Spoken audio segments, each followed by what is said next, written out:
Hi hello everyone, कैसे हैं आप लोग? आए बच्चे होंगे। वाह, गुड टू सी यू। क्या मैं दिख रहा हूँ? क्या मैं दिखाई दे रहा हूँ? Am I Audible?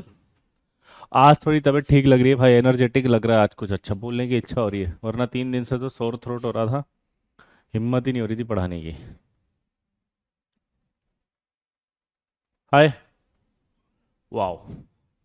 चलिए भाई, पिछली क्लास कहाँ तक हुआ था बस ये बता दो। लास्ट क्लास में कहाँ तक पढ़ा दिया था, जल्दी बताओ लल्ला।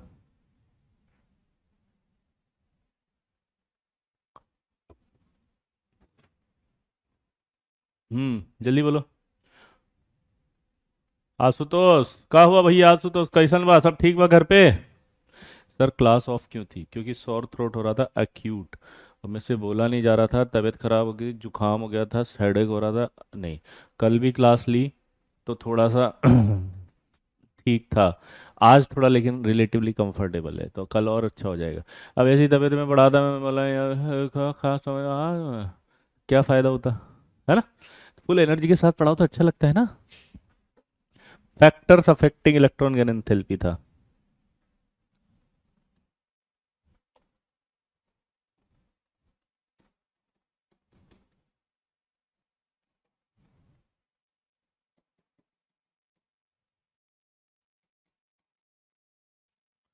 Factors affecting electron gain enthalpy. ठीक है, तो अब आप देखो, इलेक्ट्रॉन की एंथैल्पी क्या होता है, पहले अगर ये समझ लें एक बार और।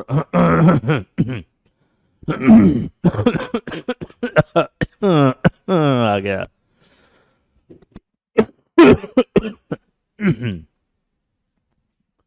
हाँ, इधर देखो। आयनाइजेशन एनर्जी खत्म हो गया था लल्ला, तुम नींद में हो दर्पण। हम्म मैं ये कह रहा था कि इलेक्ट्रॉन गेन एंथैल्पी क्या होता है, पहले ये देखना था।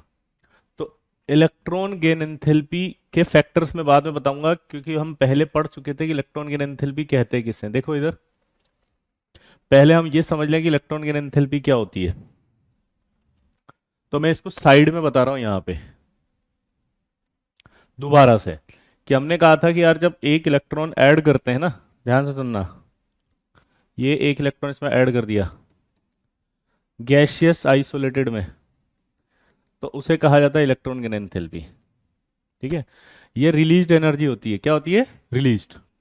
अब इसमें होता क्या है कि जब इलेक्ट्रॉन आता है, तो इलेक्ट्रॉन आने पर ये न्यूक्लियस इसको अट्रैक्ट कर रहा होता है, ये इसको रिपल कर रहा होता है। तो मोस्ट ऑफ द केसेस में हमेशा ये क्या होता है, ये जो न्यूक्लियस है ये इस इलेक्ट्रॉन को अट्रैक्ट कर लेता है, और अट्रैक्ट करने को ही क्या कहते हैं? अट्रैक्शन से एनर्जी रिलीज होती है। अट्रैक्ट कर लेता है, और अट्रैक्ट करने से ही एनर्जी जो है वो रिलीज होती है। दोबारा से बोलो। ये अट्रैक्ट कर लेता है, और अट्रैक्ट करने से ही जो है एनर्जी रिलीज होती है। आया ना? अब हमने क्या कहा था कि यार ये जो न्यूक्लियस है ना, अट्रैक्शन मेन चीज होगी, अट्रैक्शन। तो यानी कि अगर मैं पहला फैक्टर बोलूं, जेड अगर बढ़े, सोचो, जेड मतलब नंबर ऑफ प्रोटॉन बढ़ेगा। अगर नंबर ऑफ प्रोटॉन बढ़ेगा तो इसका मतलब क्या होगा? नंबर ऑफ प्रोटॉन बढ़ेगा तो अट्रैक्शन बढ़ेगा। अट्रैक्शन अगर बढ़ेगा तो हमने क्या कहा था? इलेक्ट्रॉन की एंथैल्पी बढ़ेगी। और एक लाइन और बोली थी मैंने, कि इलेक्ट्रॉन की एंथैल्पी हमेशा मैग्नीट्यूड से सोचना है, साइन से नहीं। क्योंकि जब एक इलेक्ट्रॉन ऐड करते हैं तो एनर्जी रिलीज होती है, और रिलीज एनर्जी का साइन जो होता है वो नेगेटिव होता है। दोबारा समझेंगे, एक इलेक्ट्रॉन जब ऐड करते हैं तो एनर्जी रिलीज होती है, ये जो एनर्जी रिलीज हुई इसका साइन क्या है? नेगेटिव। तो आपको साइन से नहीं देखना है, आपको ये देखना है उल्टा, कि जितनी ज्यादा एनर्जी रिलीज हुई है इसका मतलब इलेक्ट्रॉन की एंथैल्पी उतनी ज्यादा है। दोबारा बोलो। जितनी इलेक्ट्रॉन एनर्जी रिलीज हुई है इसका मतलब गेन एंथैल्पी उतनी ज्यादा है। अब आप मैथ्स नहीं लगाओगे कि नेगेटिव में रिलीज हुई है तो कम हो गई। हमारे यहाँ पर इसको बोलना है जितनी ज्यादा एनर्जी रिलीज हुई है इसका मतलब उतनी ज्यादा इलेक्ट्रॉन गेन एंथैल्पी है। मैथ्स नहीं लगाओगे कि नेगेटिव में ज्यादा है तो वो तो कम हो गई, नहीं, मोड से बोलना है। ठीक है। हाँ, पक्का। हाँ, तो यानी जेड बढ़ेगा तो इलेक्ट्रॉन गेन एंथैल्पी बढ़ेगी। अगर जेड इफेक्टिव बढ़ेगा तो इलेक्ट्रॉन गेन एंथैल्पी क्या होगी? फिर से बढ़ेगी, क्योंकि अट्रैक्शन जब होता है तो एनर्जी रिलीज होती है। दोबारा से बोलो। अट्रैक्शन जब होता है तो एनर्जी रिलीज होती है। अट्रैक्शन जब होता है तो एनर्जी रिलीज होती है। क्या बोला, जल्दी बताओ। अट्रैक्शन अगर होगा तो एनर्जी रिलीज होगी। ठीक है, अब इधर देखो। तीसरा पॉइंट है, अगर मान लीजिए सिग्मा बढ़ जाए या शेल बढ़ जाए, तो शेल अगर बढ़ गया ये, तो क्या होगा देखो। शेल अगर बढ़ गया तो न्यूक्लियस का अट्रैक्शन कम हो जाएगा ना इलेक्ट्रॉन पर, दूरी बढ़ जाएगी, अट्रैक्शन कम हो गया। अगर दूरी बढ़ जाएगी, अट्रैक्शन कम हो जाता है, तो क्या होगा, इलेक्ट्रॉन की एंथैल्पी कम हो जाएगी। चौथा फैक्टर आता है सिग्मा। अगर सिग्मा बढ़ेगा, दोबारा बोलो।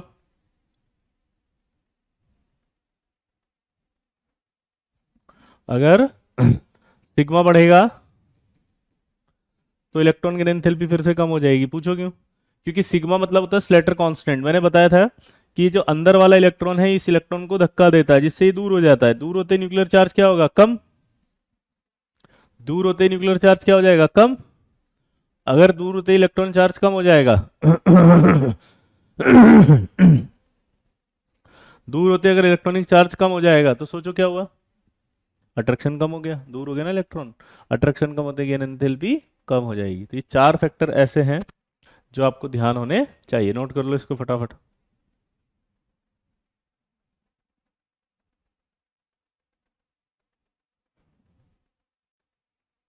चार फैक्टर ऐसे हैं जो है, पक्का।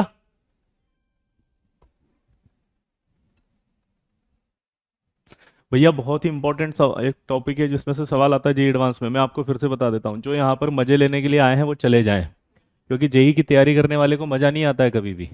उसे पढ़ना पड़ता है, खून जलता है अंदर से, आग लगती है अंदर से, समझ गए। ड्रॉपर हो तुम, शर्म आनी चाहिए तुम्हें। 2 साल के लिए तुम आए हो ना, अपने मजे लेके ही बैठे हो यहाँ पे। अगर मजे वहां नहीं लिए होते तो आज आईटी कॉलेज में मजे ले रहे होते, समझ गए। तो खून जलाना हो ना, जिसको आईआईटी में रैंक लाने का जज्बा हो, जिसके अंदर पढ़ना चाहता हो, जो रैंक लाना चाहता हो, जो वही यहाँ बैठे है। बाकी सब मजे लेने चले जाओ कहीं और, ठीक है। प्लीज आईआईटी की तैयारी करो, समझ रहे हो। हाँ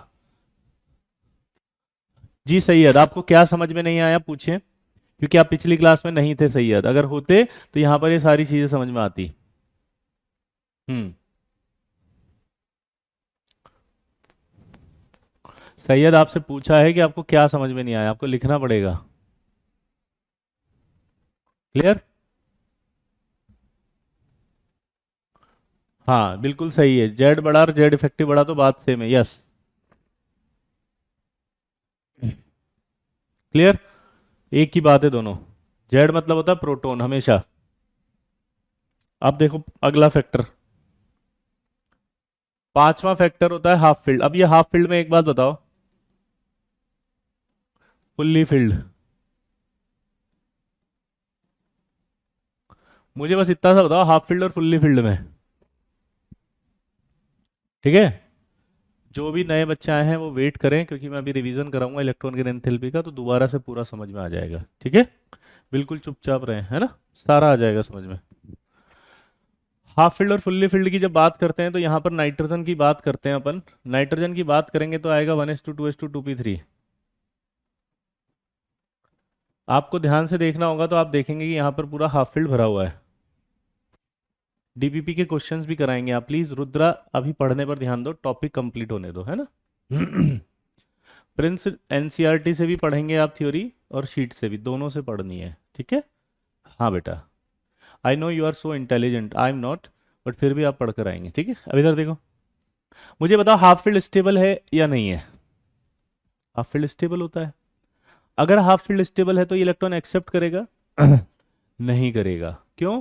क्योंकि ये हाफ फील्ड है ये हाफ फील्ड है, ये स्टेबल है, इसलिए ये इलेक्ट्रॉन लेना नहीं चाहेगा। जब कभी कोई इलेक्ट्रॉन लेना नहीं चाहेगा तो आप जब ऐड करोगे तो जबरदस्ती ऐड करोगे, यानी आपको एनर्जी देनी पड़ेगी। क्या बोला, जल्दी बताओ। जब ये हाफ फील्ड है तो ये स्टेबल है, ये इलेक्ट्रॉन लेना नहीं चाहता, तो आपको इसके अंदर जो है वो एनर्जी देनी पड़ेगी। जब आप इसके अंदर एनर्जी दोगे तब जाकर के क्या होगा, ये इलेक्ट्रॉन लेगा। तो एनर्जी जैसी आपने दी पॉजिटिव, तो यानी कि नाइट्रोजन की जो इलेक्ट्रॉन गेन एंथैल्पी है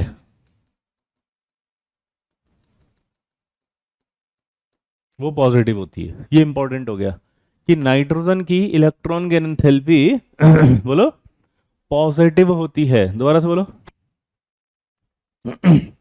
नाइट्रोजन की इलेक्ट्रॉन गेन एंथैल्पी जो होती है वो पॉजिटिव होती है, हमेशा याद रखना। नाइट्रोजन की जो इलेक्ट्रॉन गेन एंथैल्पी है वो पॉजिटिव होती है, ठीक है। अब यहां देखो, अपन नोबल गैस की बात कर लें अगर अपन, तो नोबल गैस की भी पॉजिटिव होगी क्योंकि फुल्ली फिल्ड है।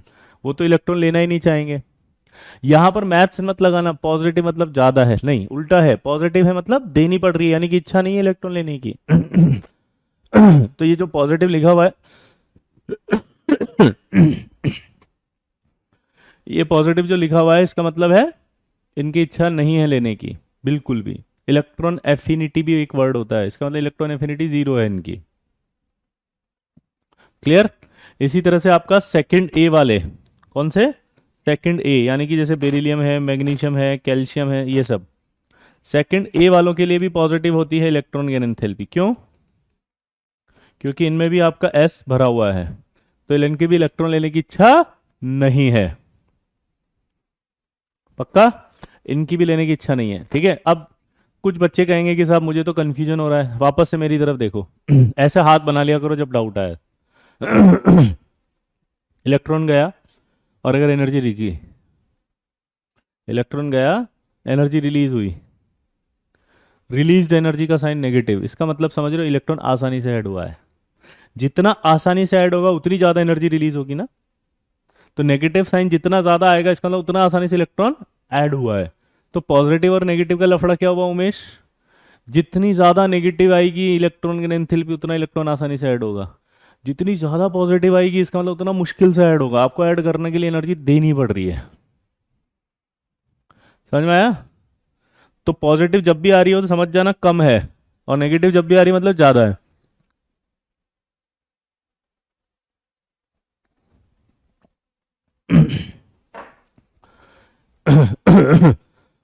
समझ में आया?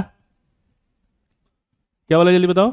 जब भी नेगेटिव है तो सबसे ज्यादा एनर्जी इलेक्ट्रॉन की एंथैल्पी ज्यादा, और जब भी पॉजिटिव है, बोलो पूजा, जब भी पॉजिटिव है तो इलेक्ट्रॉन की एंथैल्पी कम है।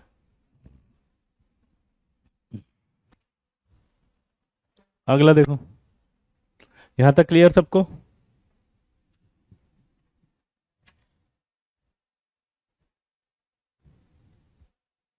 हाँ क्लियर। अब देखो इधर। अब आएंगे ट्रेंड्स।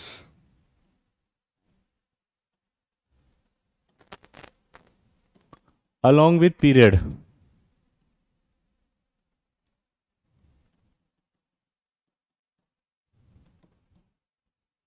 तो सबसे पहले left to right, Z effect क्या होगा, बढ़ेगा। तो अपन ने क्या कहा था, इलेक्ट्रॉन की एंथैल्पी बढ़ेगी। अब यहां एक सवाल दिया आपको, ऑर्डर ऑफ इलेक्ट्रॉन की एंथैल्पी।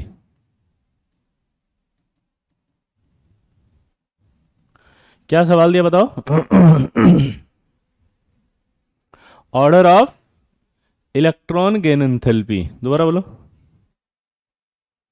क्या सवाल दिया बताओ? Order of electron gain enthalpy. आपको सोचना है इनका order, boron, carbon, nitrogen, oxygen का, ठीक है, ऑर्डर। हम्म। जल्दी करो, सोचो।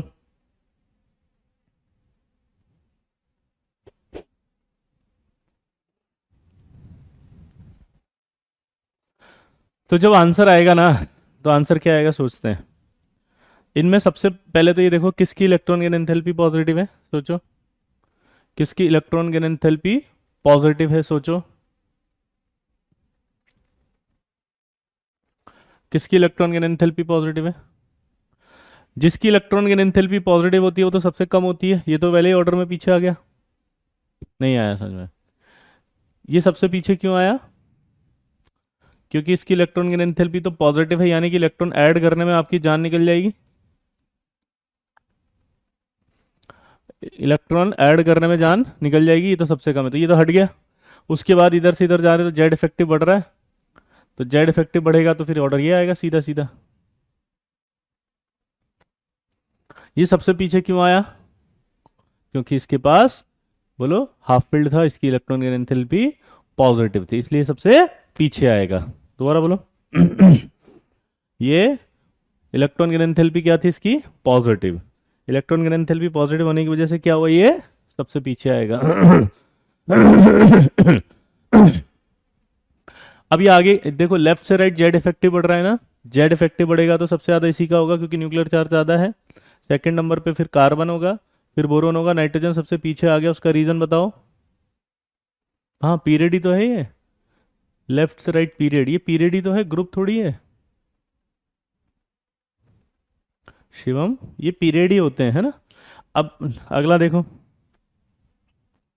एक इंपॉर्टेंट बात बताने वाला हूं मैं, फास्फोरस, आर्सेनिक, एंटीमनी और बिस्मिथ, इसकी जो इलेक्ट्रॉन गेन एंथैल्पी होती है वो पॉजिटिव होती है। इन सब की इलेक्ट्रॉन गेन एंथैल्पी जो होती है वो नेगेटिव होती है। दोबारा से बोलो। इन सब की जो है वो इलेक्ट्रॉन गेन एंथैल्पी क्या है? नेगेटिव। और जो ऊपर वाला है उसकी इलेक्ट्रॉन गेन एंथैल्पी क्या है? पॉजिटिव।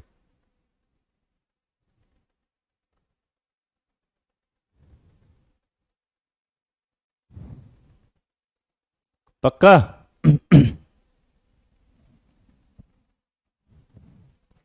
इनकी नेगेटिव क्यों होती है? उसका रीजन होता है due to presence of vacant d orbital. इन सबके पास डी ऑर्बिटल होता है। दोबारा से बोलो। इन सबके पास, nitrogen, phosphorus, argon, antimony, bismuth तक, इन सबके पास जो है वो वैकेंट डी ऑर्बिटल होता है, और वो वैकेंट डी ऑर्बिटल होने की वजह से इनके पास आपके नेगेटिव होती है, उसके पास वैकेंट ऑर्बिटल नहीं होता, इसलिए उसकी इलेक्ट्रॉन की एंथैल्पी बोलो पॉजिटिव होती है।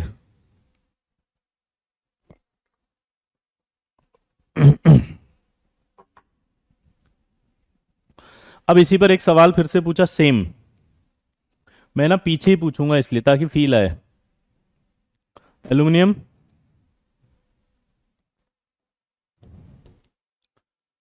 सिलिकॉन, फास्फोरस और सल्फर, फिर से पूछा उसने order of electron gain enthalpy. अब आप बताओ इसका ऑर्डर, चलो। अब इसके अंदर बताओ वैकेंट डी ऑर्बिटल क्या होता है। रुद्रा, इसके लिए आपको बेटा जाना पड़ेगा और आपको पहला बैकलॉग कवर करो अपना जाके, ठीक है, वहां पढ़ाया अपन ने, ठीक है रुद्र। हाँ ऐसे नहीं होगा कि आपको एलकेजी से शुरू से पढ़ाया जाए और आके आप बैठ जाओ कभी भी, ठीक है, तो आपका कर्तव्य है कि आपको जाकर के बैकलॉग कवर करना है, ठीक है। वहां पर कॉन्फ़िगरेशन लिखना सिखाया है तो आपको समझ में आएगा डी ऑर्बिटल। जल्दी बताओ। टेस्ट प्लानर बन गया है, टेस्ट प्लानर आपका आने वाला है। अप्रॉक्सीमेट आप हमेशा सोचा करो, जहां से आप चालू करते हो वहां से 1 महीने के बाद अपना टेस्ट हो ही जाता है, तो अपने आप ही आएगा टेस्ट आपका। अगर मैं यहाँ ध्यान दूं तो इसको देखो, आप क्या करें, अब इसका आंसर देखो, बड़ा मजेदार है। एल्यूमिनियम पीछे आएगा, इन दोनों में क्या होगा पता है? फास्फोरस का कम, सिलिकॉन का ज्यादा और सल्फर ज्यादा। मेरा सवाल यहाँ पर यह है कि ये यहाँ आया, नाइट्रोजन पीछे गया, ऐसा क्यों? देखो, अगर आप सिलिकॉन की बात करेंगे तो यहाँ आएगा 3p2, अगर आप इसकी बात करेंगे तो आएगा 3p3।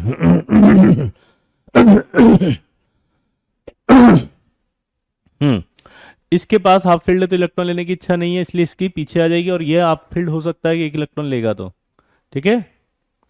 21 मई को टेस्ट आ गया प्लानर, देखो लिखा भी तो है 21 मई को प्लानर, बस कब का प्लानर आ चुका है 21 मई को, फिर क्यों परेशान हो रहा है ये। यहाँ हाफ फील्ड आएगा क्योंकि एक इलेक्ट्रॉन लेते ही हाफ फील्ड होगा, हाफ फील्ड होगा तो स्टेबल होगा, इसलिए वो आगे पोजीशन लेगा। फास्फोरस के केस में हाफ फील्ड है इसलिए वो नहीं लेना चाहेगा, इसलिए उसकी कम हो जाएगी, इसलिए पीछे आया। लेकिन नाइट्रोजन सबसे पीछे क्यों आया, बस ये समझना पड़ेगा, क्योंकि नाइट्रोजन जो है वो पॉजिटिव इलेक्ट्रॉन के एंथैल्पी रख ला, इसलिए सबसे पीछे आ गया। ठीक है, एल्यूमिनियम सबसे पीछे क्यों है? क्योंकि जेड इफेक्टिव ही तो बात कर रहे हैं ना अपन। ये देखो लेफ्ट से राइट जेड इफेक्टिव बढ़ेगा तो इलेक्ट्रॉन घनत्व भी बढ़ेगी, तो यहाँ से यहाँ जेड इफेक्टिव बढ़ रहा है, तो एल्यूमिनियम तो सबसे पीछे था। इन दोनों में वेरिएशन आया बस, क्योंकि एक हाफ फील्ड है तो वो पीछे आएगा, ये हाफ फील्ड होना चाहता है इसलिए आगे आ जाएगा क्योंकि इसकी इच्छा होगी। फास्फोरस सबसे पीछे नहीं आ सकता क्योंकि इसकी भी इलेक्ट्रॉन लेने की इच्छा है। फास्फोरस सबसे पीछे नहीं आ सकता, क्यों? क्योंकि इसकी भी इलेक्ट्रॉन लेने की इच्छा है।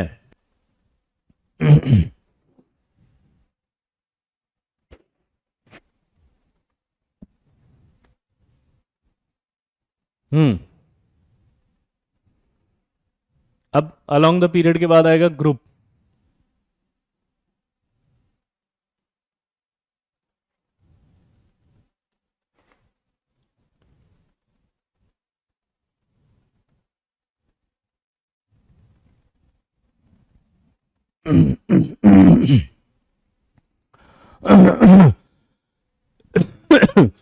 अब देखो, boron, carbon, nitrogen, oxygen, fluorine, aluminium, silicon, phosphorus, sulphur और क्लोरीन।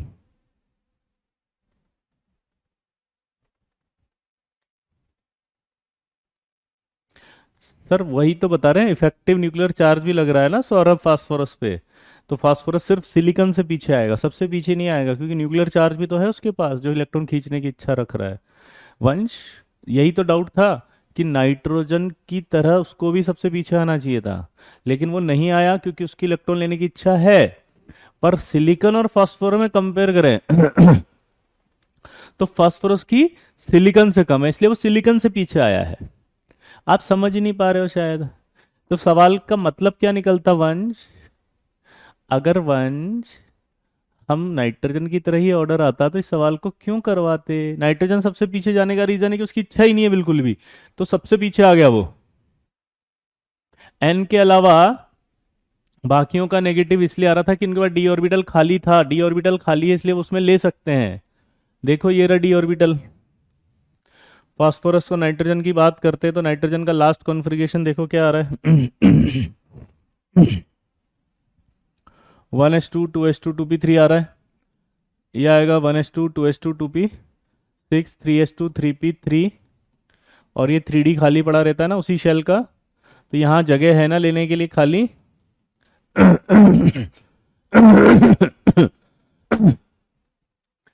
ठीक है। ट्रेंड किस बात का? इसी बात का तो है कि वेरिएशन आते हैं ट्रेंड में। आयनाइजेशन एनर्जी में भी तो आपका ट्रेंड आया था ना। हम्म। कि कुछ आपके क्या हो रहे थे, इंक्रीजिंग था, लेकिन बेरिलियम और बोरोन में चेंज हो गया था, नाइट्रोजन ऑक्सीजन में चेंज हो गया था, तो यही तो पढ़ा रहे हैं, है ना? ठीक है, और कोई डाउट किसी को? नहीं। ओनली नाइट्रोजन का होता है फर्स्ट, इसमें नाइट्रोजन के अलावा अभी बताया ना सेकंड ए वाले हैं और नोबल गैस हैं। नहीं, वैल्यू लर्न नहीं करनी है सौरभ।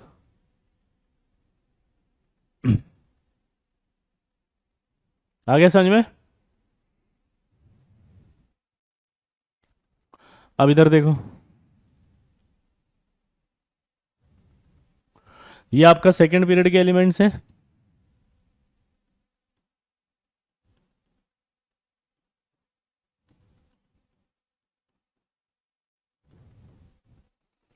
अब आप सोचो कि इनमें एक इलेक्ट्रॉन आएगा ऐड करेगा। बोलो। अब क्या होगा, इनमें इलेक्ट्रॉन आएगा और ऐड होगा। अगर इलेक्ट्रॉन आएगा और ऐड होगा तो क्या होगा, देखो इनमें क्या होता है, सेकंड पीरियड वालों में और थर्ड पीरियड वालों में ऐसे इलेक्ट्रॉन्स है, जैसे क्लोरीन और फ्लोरीन की बात करो, तो उनमें साइज छोटा किसका है ये बताओ? साइज छोटा किसका है? फ्लोरीन का है। दोबारा से बोलो, साइज छोटा किसका है? बोलो, साइज छोटा किसका है? बोलो जल्दी। सेकंड का। तो इलेक्ट्रॉन की डेंसिटी ज्यादा किस पर होगी बताओ? सेकंड पे। सेकंड पे इलेक्ट्रॉन की डेंसिटी ज्यादा होगी तो आने वाला इलेक्ट्रॉन आसानी से ऐड होगा या मुश्किल से ऐड होगा बताओ? बोलो, आने वाला इलेक्ट्रॉन जो आसानी से ऐड होगा या मुश्किल से ऐड होगा? बोलो।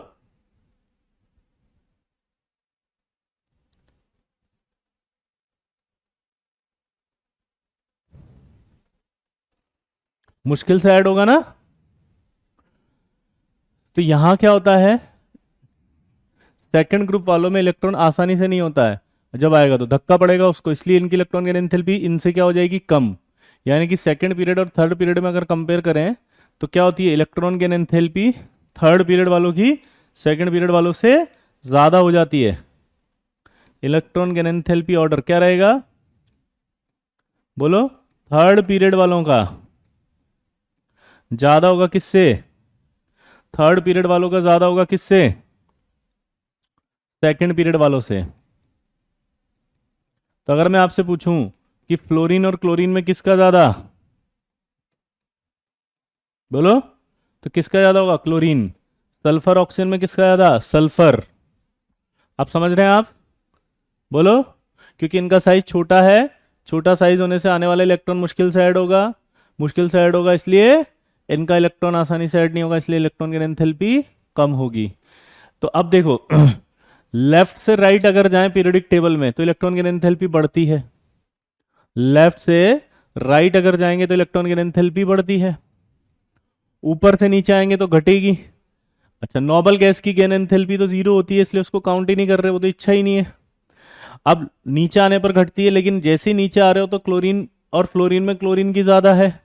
तो अगर आप ध्यान से देखें तो इसका मतलब हाईएस्ट इलेक्ट्रॉन गेन एंथैल्पी पूछी जाए तो वो क्या होगी, chlorine. Highest electron gain enthalpy क्या होगी, क्लोरीन। दोबारा बोलो, हाईएस्ट इलेक्ट्रॉन गेन एंथैल्पी सबसे ज्यादा किसकी होगी, बोलो, क्लोरीन की।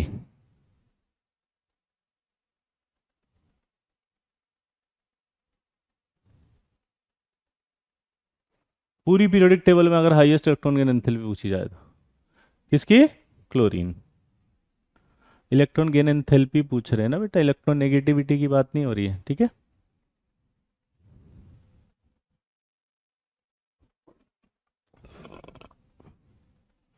अब एक कॉन्सेप्ट बताना मुझे मान लो जैसे एफ है ये, ठीक है, इसमें से एक इलेक्ट्रॉन अगर मैं ऐड कर दूं तो ये एफ माइनस बन गया, इसको क्या कहोगे आप, electron gain enthalpy of F. और अगर एफ माइनस में से एक इलेक्ट्रॉन निकाल दूं तो एफ बनेगा, ये क्या कहलाएगा, ionization energy of F minus. क्या ये बात सही लिखी, क्या मैंने चेक करो, एफ में एक इलेक्ट्रॉन अपन ने ऐड किया तो एफ माइनस बना, तो एफ माइनस जो बना वो इलेक्ट्रॉन गेन एंथैल्पी ऑफ क्या है, एफ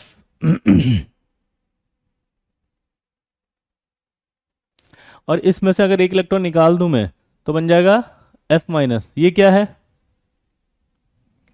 आयनाइजेशन एनर्जी, क्योंकि इलेक्ट्रॉन निकालना आयनाइजेशन एनर्जी कहलाता है, इलेक्ट्रॉन ऐड करना क्या कहलाता है,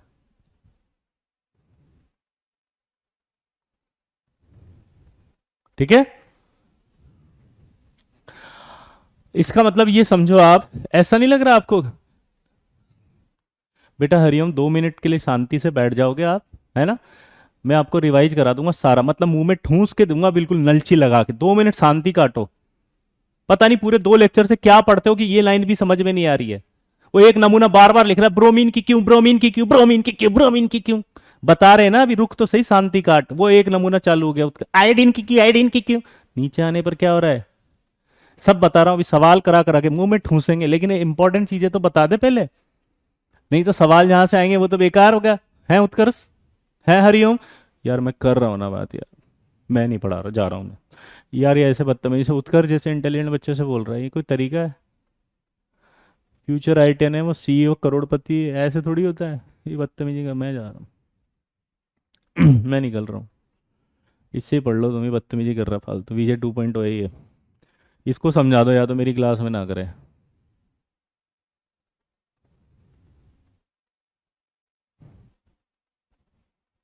अब बीच में नहीं आएगा तो चुपचाप बैठ जा देखो, अगर ये इलेक्ट्रॉन आया ऐसे तो एनर्जी रिलीज होगी, इलेक्ट्रॉन की एंथैल्पी होगी। और अगर ये वापस दे दूं एनर्जी तो इलेक्ट्रॉन निकल जाएगा। फील आ रही है, ये आपने इलेक्ट्रॉन ऐड करा तो एनर्जी रिलीज हुई, ये एनर्जी वापस दे देंगे तो इलेक्ट्रॉन निकल जाएगा। तो ऐसा नहीं लग रहा, कि ये दोनों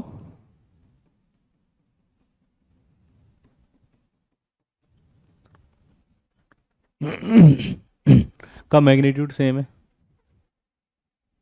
ऐसा नहीं लग रहा मैग्नीट्यूड सेम है, मैग्नीट्यूड सेम है, मैग्नीट्यूड सेम है, मैग्नीट्यूड सेम है।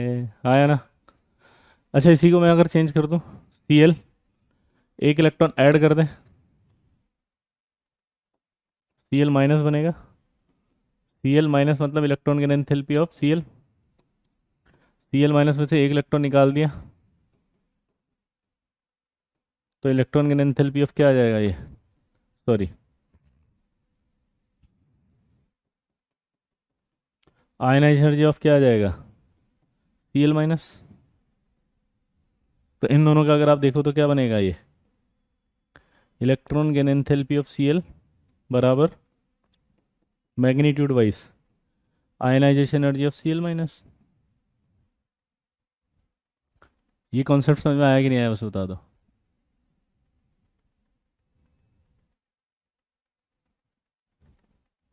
ये सब आइसोलेटेड ही हैं और सब गैसियस ही हैं, जब हम लिख देते हैं तो अंडरस्टूड होता है ना ऋषिता? हाँ, अगर हमने कुछ मेंशन नहीं किया और हम कह रहे हैं इलेक्ट्रॉन की एंथैल्पी, तो ऋषिता वो अंडरस्टूड हो गया, है ना? हम्म। अब एक सवाल पूछा उसने, क्वेश्चन है, जेई एडवांस का सवाल है, रोना मत, क्योंकि मुझे पता अभी है ना, बिल्कुल एकदम से इस सवाल में क्या करने वाले हो आप, लोड जाओगे अभी एकदम, चाहे कीचड़ ही हो साला सामने, कोई फर्क नहीं पड़ेगा आपको।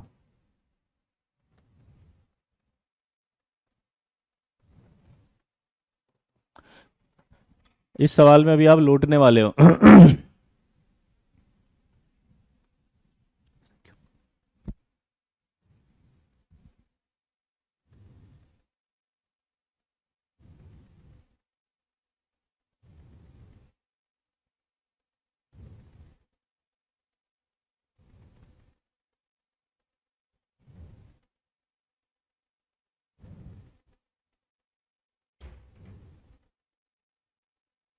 आपको आयनाइजेशन एनर्जी पूछी है इन चारों की, और लौटना मत अभी, सोचना, जल्दी करो, अच्छा सवाल है, जेई एडवांस का सवाल है, और इस सवाल के लिए इतना बड़ा कॉन्सेप्ट एक्सप्लेन किया मैंने।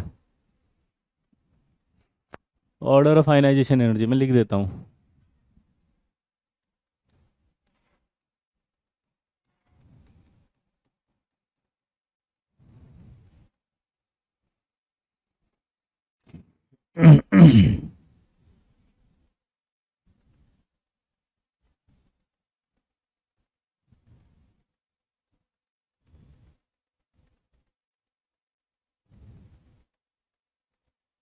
आयनाइजेशन एनर्जी पूछ रहा हूँ मैं, आयोनाइजेशन एनर्जी।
हो गया?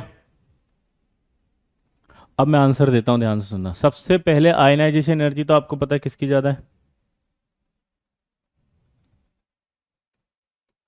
एफ की। सबसे पहले आपको पता है आयनाइजेशन एनर्जी किसकी ज़्यादा है, एफ। फिर आप देखो एफ के बाद कौन आएगा, Cl, क्योंकि एफ और Cl में आयनाइजेशन एनर्जी एफ की ही ज़्यादा थी। ये तो क्लियर हो गया। अब आपको Cl माइनस और एफ माइनस में बताना था, तो Cl माइनस और एफ माइनस में कंपैरिजन करने के लिए ये रिलेशन अपने पास काम आएगा। ये जो रिलेशन दिख रहा है ना, इस रिलेशन से आपको सॉल्व करना है। अब इस रिलेशन में अगर आप ध्यान से देखो तो जो electron gain enthalpy of F होगा वही ionization energy of F minus होगा।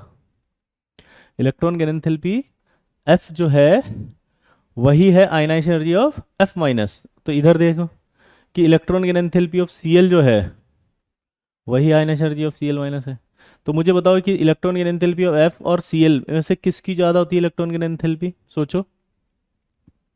इलेक्ट्रॉन गेन एंथैल्पी एफ में, ये देखो इधर मेरा हाथ जो दिख रहा है, एफ में और सीएल में किसकी ज़्यादा है? सीएल की इलेक्ट्रॉन गेन एंथैल्पी ज़्यादा है। तो इसका मतलब सीएल माइनस की आयनाइजेशन एनर्जी जो होगी वही तो ionization energy of F minus होगी, दोनों में कंपेयर करेंगे तो ionization energy of Cl minus ज़्यादा होगी। तो सीएल माइनस ज़्यादा होगी इसलिए ये आएगा और फिर एफ माइनस आएगा। This is the order. ये बहुत अच्छा सवाल है जेईई एडवांस का, बहुत इंपॉर्टेंट है। कितने बच्चों को समझ में आ गया? ये ट्रू बोलना। और जिनको नहीं आया ना वो इसको देखो और करो, नेतागिरी मत करो प्लीज। मैं दोबारा समझा दूंगा, टेंशन मत लो, लेकिन मैं चाहता हूँ खुद से सीखो। देखो खाना बना के रख दिया, खाना तो खुद ही होता है ना। अब तुम तो चाहो मुंह के अंदर नलची बना के ठूस दो तो वो भी ठूस देंगे हम, तो कोई टेंशन नहीं है। लेकिन एक बार देख तो लो कितनों को समझ में आ गया। जल्दी जल्दी जल्दी जल्दी। नहीं रिपीट तो करना ही है, वो तो मुझे पता है भी रिपीट करेंगे सब। मैंने आपको पढ़ाने से पहले नहीं कहा था एक बार कि भैया ये टॉपिक चल रहे हैं, अभी फैल जाओगे एकदम से, निपट जाओगे, कोई नहीं पढ़ा सकता इतना खतरनाक। हम्म।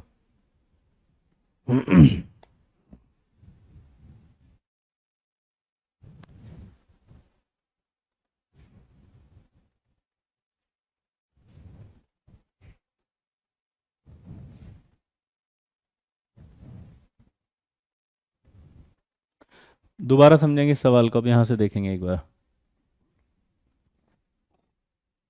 एक कॉन्सेप्ट सिखाना था, उसमें एक डेफिनेशन पूछी कि एफ में एक इलेक्ट्रॉन ऐड कर दिया तो एफ माइनस बन गया। अगर ये एफ में एक इलेक्ट्रॉन ऐड कर दिया तो एफ माइनस बन गया, और एफ माइनस जो बनता है इस प्रोसेस को कहते हैं इलेक्ट्रॉन गेन एंथैल्पी। तो यानी ये प्रोसेस क्या कहलाया?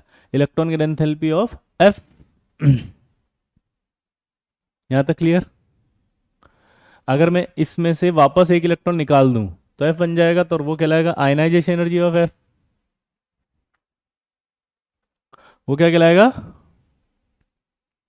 Ionization energy of F.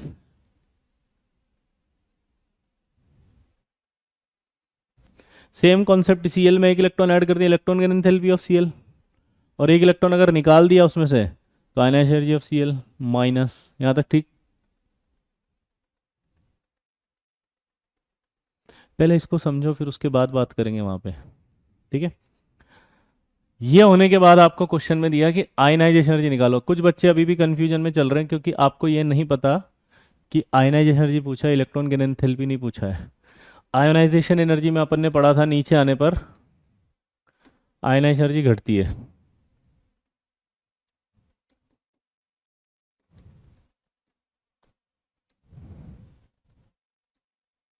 नीचे आने पर क्या होता है? बोलो, आयनाइजेशन एनर्जी घटती है। तो ऊपर से नीचे आएंगे तो आयनाइजेशन एनर्जी घटेगी, तो एफ की ज़्यादा ही होगी ना सीएल से। तो ये तो आयनाइजेशन एनर्जी का ऑर्डर है। हमने जो पढ़ा वो तो सीएल का पढ़ा था। आकांक्षा बेटा, how sweet, oh my god, good to see you. Akanksha you are so innocent. This is the ionization energy जो हमने कल पढ़ाया था। हमने जो आज लिखा था वो इलेक्ट्रॉन गेन एंथैल्पी था आकांक्षा, जिसमें कि सीएल का ज़्यादा होता है, वो इलेक्ट्रॉन गेन एंथैल्पी है, ये वाला टॉपिक है ना? ये देखो ये लिखा हुआ इलेक्ट्रॉन गेन एंथैल्पी ऑर्डर, है ना? तो सीएल की है, हमने क्वेश्चन में चेंज किया हुआ है ना? आकांक्षा, आकांक्षा बेटा, हमने उसमें आयनाइजेशन एनर्जी पूछा है तो ionization energy down the group घटती है। तो एफ और सीएल में आ गए यहाँ तक। अब एफ सबसे ज्यादा होगा फिर सीएल। अब कुछ नमूने अभी भी इतने कंफ्यूज्ड हैं कि वो ये पूछ रहे हैं कि एफ और एफ माइनस में से कैसे ज्यादा। तो मैं उनसे ये कहना चाहूंगा कि प्लीज जाके नोट्स पढ़ा करो, क्योंकि अब ऐसा नहीं हो कि ड्रॉपर में भी ये कह दो कि हमारा तो बैकलॉग हो गया। क्योंकि हमने यहाँ पर सीखा था कि ई बाई पी में अगर देखोगे तो ये 19 और ये 19 है, इसमें माइनस आ गया तो ये 20 हो गया, ये 19 हो गया। तो एनायन अगर आ गया तो इलेक्ट्रॉन बढ़ गए, प्रोटॉन कम हो गए, तो प्रोटॉन का अट्रैक्शन कम हो जाएगा, इसलिए इलेक्ट्रॉन निकालना आसान हो जाएगा। तो आयनाइजेशन एनर्जी गुरुदेव बता रहे हैं, दरसिलवा बता रहे हैं, कहाँ पढ़े हो तुम साला 2 साल तुम कर रहे हैं ना हम बात। हाय दर्शिल, इधर देखो बेटा, मैं बता रहा हूँ, है ना। तो यहाँ 19 है, यहाँ 20 है, प्रोटॉन कम हो गए तो इलेक्ट्रॉन को निकालना आसान हो गया। तो इसलिए इनकी आयनाइजेशन एनर्जी कम हो जाएगी। फिर से बोल रहा हूँ, आयनाइजेशन एनर्जी कम। इसी तरह Cl और Cl माइनस में निकालो बेटा।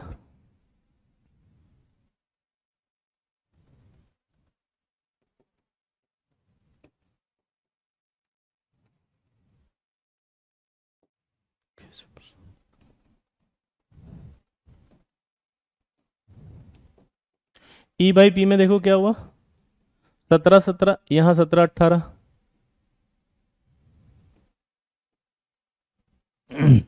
अब बताओ क्या हुआ। यहाँ पर तो 17 प्रोटॉन 17 को खींच रहे थे, यहाँ 17 18 को खींचेंगे, तो उस कंडीशन में क्या होगा,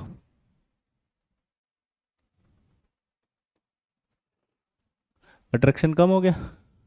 धन्यवाद दरसिलवा, मैं कर रहा हूं ना बात। ये दरसिल के पीछे पड़ गया बे।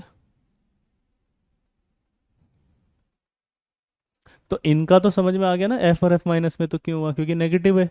नेगेटिव अगर होगा तो अट्रैक्शन कम हो जाएगा, इसलिए आयनाइजेशन एनर्जी घट जाएगा। यहां पर भी नेगेटिव है तो अट्रैक्शन कम होगा, घट जाएगा। तो मुझे इतना तो समझ में आ गया कि एफ और एफ, अरे है ना, कि एफ और एफ माइनस में से इनका ज्यादा होगा। तो ऑर्डर बन गया एफ और सी एल में इसका ज्यादा। लेकिन मुझे कंपेयर करना था एफ माइनस और सी एल माइनस में से, सी एल माइनस और एफ माइनस में से कौन ज्यादा है, तो उसका ऑर्डर ये था।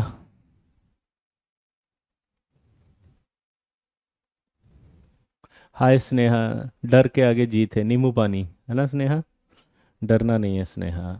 स्नेहा अगर ऐसे फिर आप करोगी तो मैं कुछ नहीं कहूँगा, मतलब आप डर जाती हैं, मैं बोल दूंगा उसको नहीं आएगा अब, ठीक है।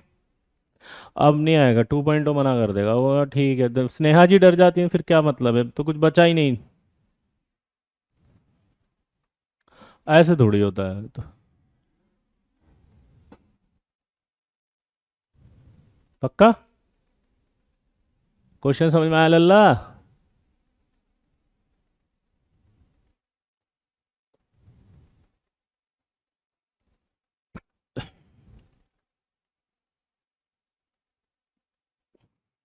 कितने बच्चों को समझ में आ गया, ट्रू बोलना।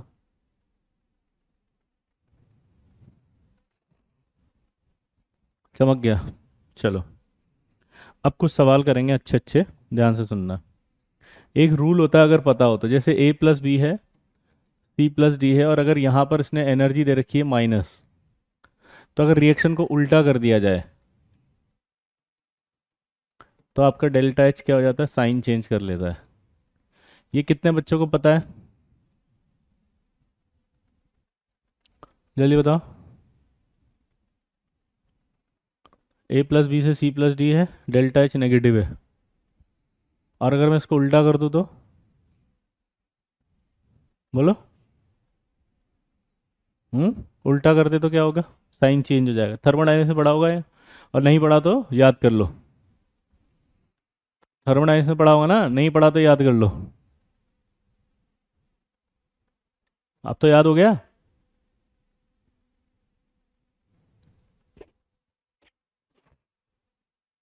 अब मैं जो सवाल पूछ रहा था वो ये था कि जो आयनाइजेशन एनर्जी है उसमें रिक्वायर्ड एनर्जी होती है,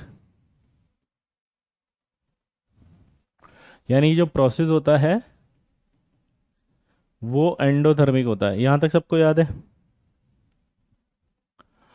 इलेक्ट्रॉन गेन एंथैल्पी जो होता है,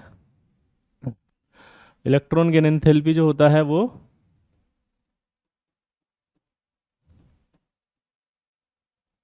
रिलीज्ड एनर्जी होता है।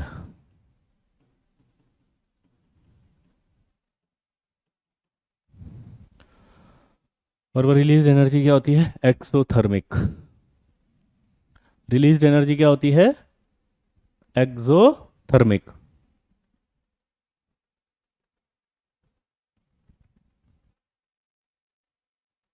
यहां तक आपको पता होना चाहिए, क्योंकि मैं अभी सवाल बनाऊंगा। सबको मालूम है ये सब, पक्का। अब आपसे सवाल कैसे कैसे पूछेगा वो देखो। पहला, उसने कहा कि ये जो एन है, या ये आपका सोडियम है, इसमें से एक इलेक्ट्रॉन निकाल दिया आपने, Na+ बन गया। तो इस प्रोसेस को आप क्या कहोगे, एंडोथर्मिक या एक्सोथर्मिक? बोलो। एंडो या एक्सो?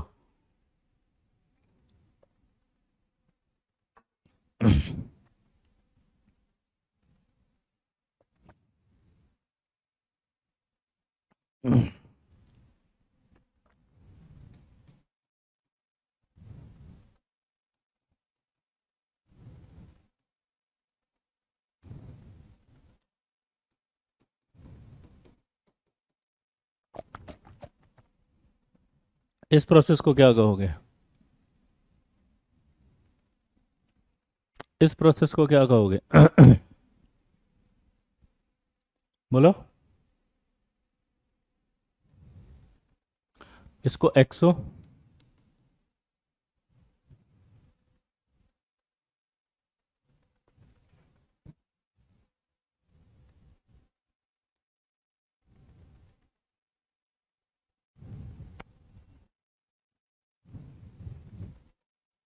एक्सो। अब उल्टा कर रहे हैं अपन, ठीक है, ध्यान सुनना। अब बताना क्या होगा ये प्रोसेस। ये क्या होगा, एंडो था तो ये क्या हो जाएगा, एक्सो। ये क्या हो जाएगा, यहाँ तक क्लियर है सबको?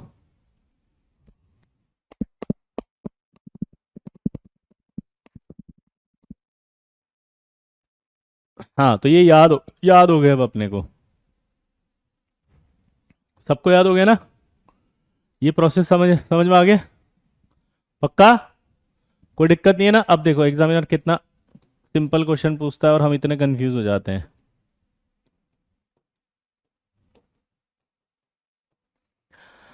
उससे पूछा पहला और दूसरा प्रोसेस लिख के बताओ क्या है, वहां से चेक करके यहाँ से देख के बता दो। पहला क्या होगा?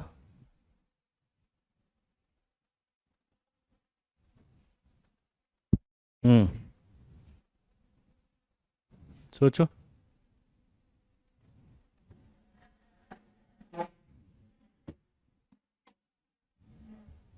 सोचो, सोचो भाई। पहला एक्सो, अरे बाप रे, पहला एक्सो कैसे हुआ? इलेक्ट्रॉन ऐड हो रहा है तो एक्सोथर्मिक ही हुआ ना, हाँ, वेरी गुड। दूसरा, इलेक्ट्रॉन निकल रहा है तो एंडो। कोई दिक्कत?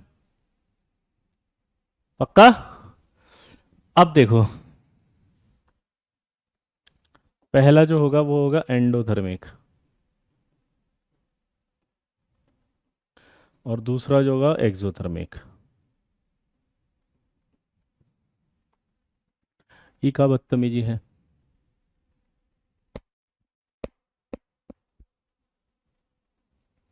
ई का बदतमीजी है, बोलो।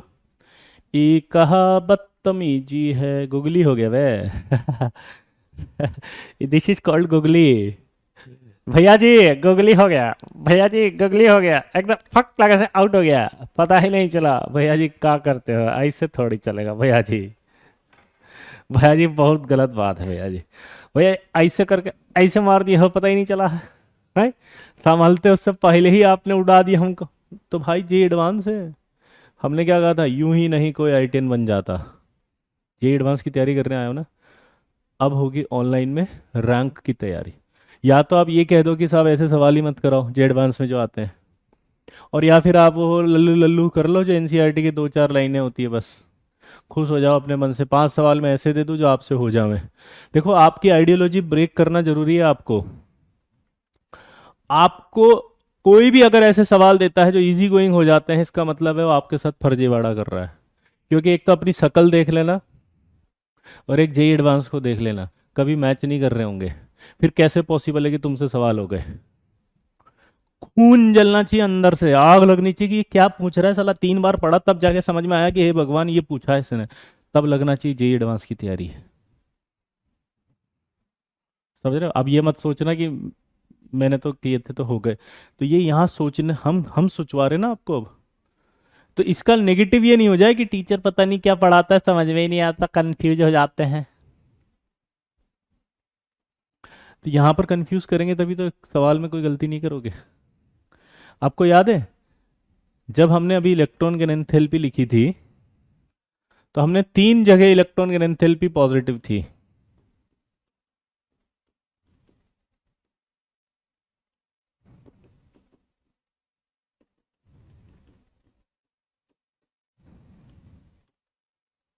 ये तीन ऐसे थे जहाँ इलेक्ट्रॉन की एंथैल्पी पॉजिटिव थे।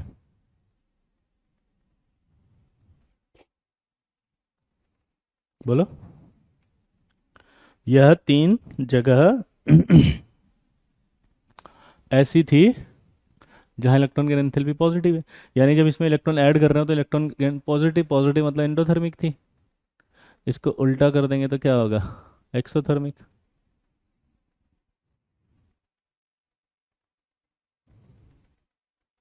उल्टा हो गया ना? आया ना? यहाँ सबकी पॉजिटिव है। तो अगर इन तीनों में से कोई रिएक्शन आएगी तो पहला इलेक्ट्रॉन की एंथैल्पी पॉजिटिव ही होगा। उसका अपोजिट कर दोगे तो एक्सो हो जाएगा वो। पक्का? हाँ, इन तीनों का ध्यान से सुनना। इन तीनों का। ठीक है। अब एक सवाल और पूछेगा वो, जेई एडवांस में आया हुआ सवाल है।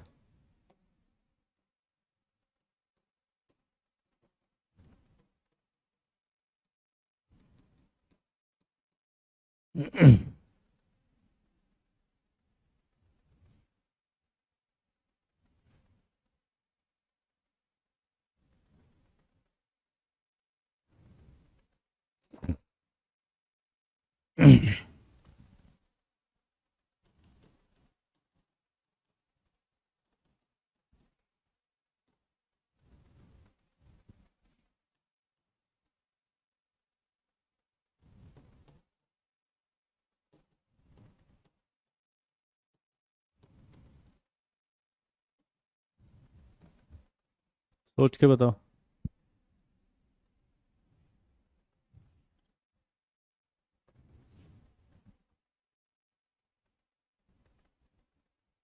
समझ में नहीं आया ना आदित्य, घर जाके पढ़ना ना, समझ में आएगा। थोड़ी मेहनत खुद भी करो। ठूस दे क्या मुंह के अंदर ही बिल्कुल जूस बना के ठूस देंगे क्या? खुद तो पढ़ेगा कुछ। प्रॉपर बैच में थोड़ा मैं कर रहा हूँ ना बात। यार तू क्यों बोलता है ऐसे? बच्चे नाराज हो जाएंगे मुझसे। आदित्य बोलेगा सर ये क्या है। मत बोला करना please Aditya. You are no, you don't know about Aditya. Aditya is a very very good intelligent student. He is a CEO, करोड़पति, आई 10, कुछ भी बन सकता है वो। ऐसे मत बोला कर। देखो आंसर ही आएगा। जेई एडवांस का सवाल आपने कर लिया, क्योंकि बेरिलियम माइनस नहीं बनना चाहेगा, उसका पॉजिटिव रहता है। बेरिलियम की इलेक्ट्रॉन की एंथैल्पी पॉजिटिव है, तो वो इलेक्ट्रॉन लेना ही नहीं चाहेगा, वो तो भगा देगा। आया ना?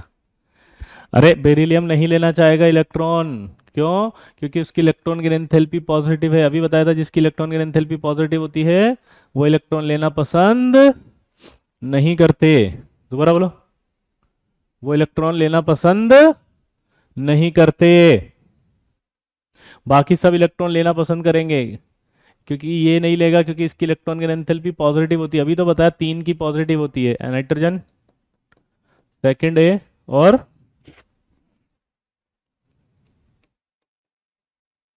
Noble gas. इनकी इलेक्ट्रॉन की एंथैल्पी पॉजिटिव होती है, मतलब इलेक्ट्रॉन लेने की इच्छा नहीं है। दोबारा बोलो। मतलब इलेक्ट्रॉन लेने की इच्छा नहीं है।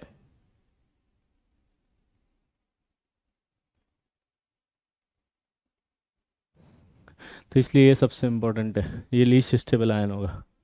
अगला सवाल करना। ये बताओ एंडोथर्मिक है कि एक्सोथर्मिक है? जल्दी से, ये भी एग्जाम में आया हुआ है। हम्म। ये एंडोथर्मिक है या एक्सोथर्मिक है?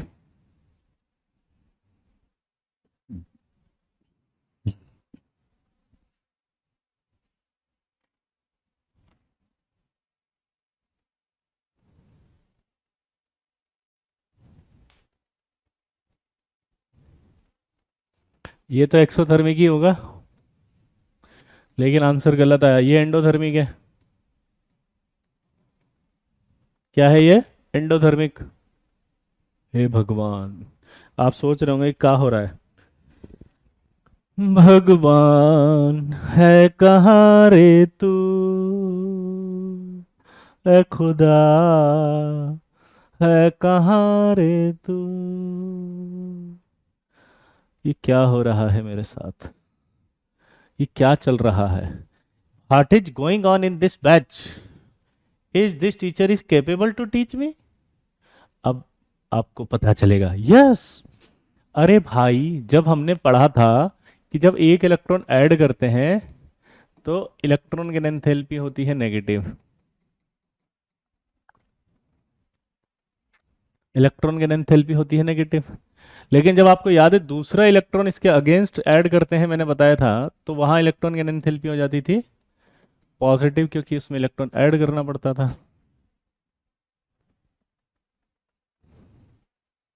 और हमने जब ये कहा था कि इन दोनों का मोड बताओ, तो हमने कहा था 2 का मोड ज्यादा होगा 1 से, यानी कि ये वैल्यू ज्यादा होगी। तो जब ये दो इलेक्ट्रॉन ऐड कर रहे हो तो इसका मतलब 1 और 2 दोनों ऐड हो रही हैं, तो 2 का मैग्नीट्यूड ज्यादा है, इसका मतलब एंडोथर्मिक ही तो होगा। एंडोथर्मिक ही तो होगा। भगवान है यहाँ रे तू, है सुना ये पूरी धरती, तू चलाता है, मेरी भी सुन ले अर्ज, मुझे क्वेश्चन बुलाता है। भगवान है कहाँ रे तू। सही है कि नहीं है? कुछ समझ में आ रहा लल्ला? अब तो मचा देंगे हल्ला, हर एक गली मोहल्ला। बोलो। अब अगर आपसे बोले कि सबसे ज्यादा नोबल गैसों में पॉजिटिव किसकी होती है, तो देखो नोबल गैसों में इसकी लगभग 48 होती है इलेक्ट्रॉन की एंथैल्पी पॉजिटिव में।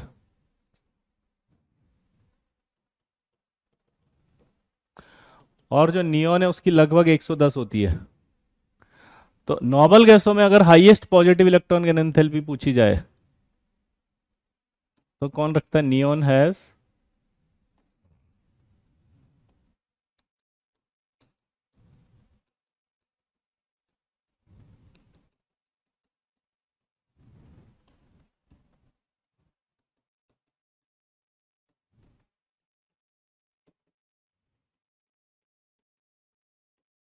Among the noble gases.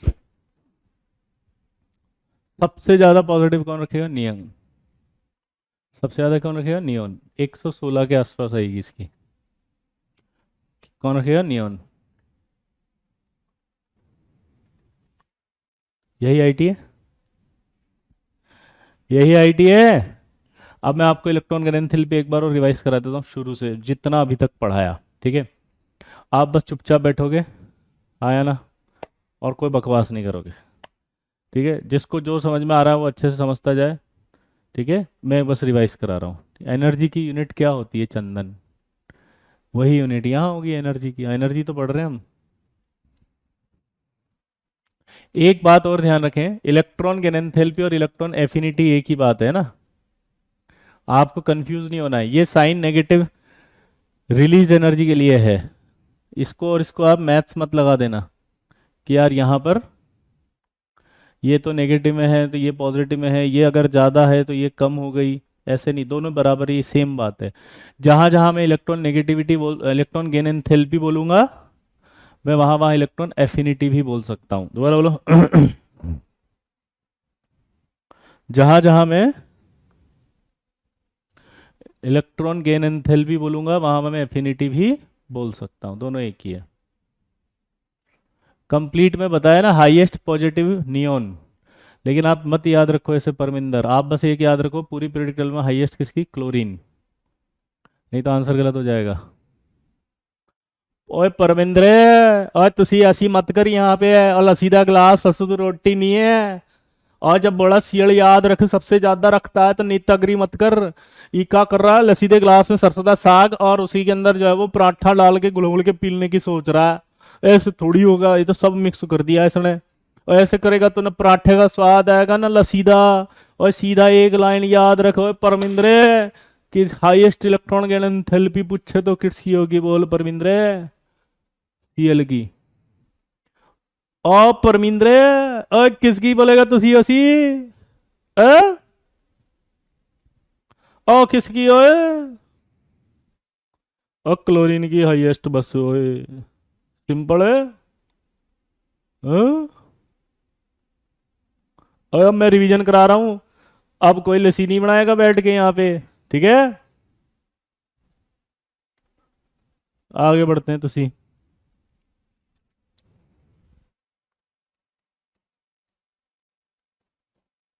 Electron gain enthalpy क्या होती है, सबसे पहले रिवाइज करेंगे हम।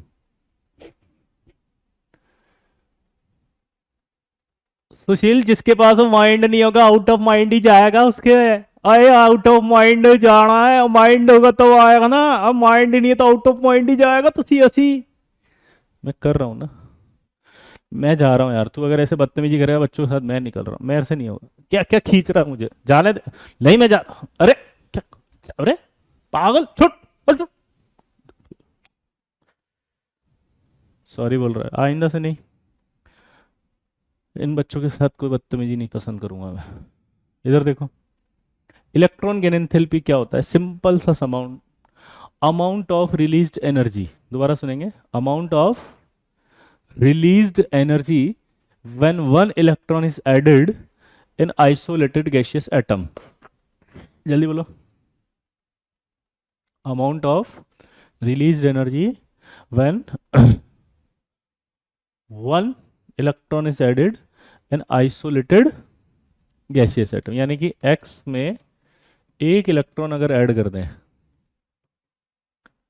तो ये जो एनर्जी होगी इसे कहा जाएगा इलेक्ट्रॉन गेन एंथैल्पी, और ये नेगेटिव में होगी। सिंपल है।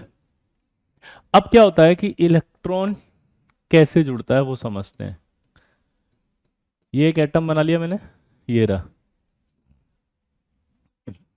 अगर ये एक एटम आ गया तो ये न्यूक्लियस है, ये इलेक्ट्रॉन है, ये एक इलेक्ट्रॉन है।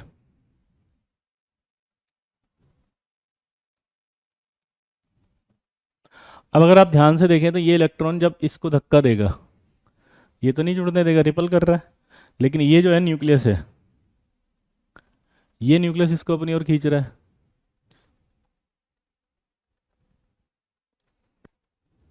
ये अपनी ओर खींच रहा होगा।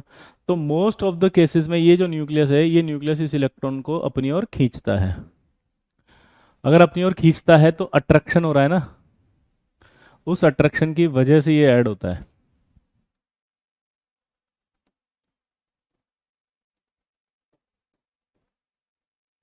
अब आप जब दूसरा इलेक्ट्रॉन ऐड करने जाते हो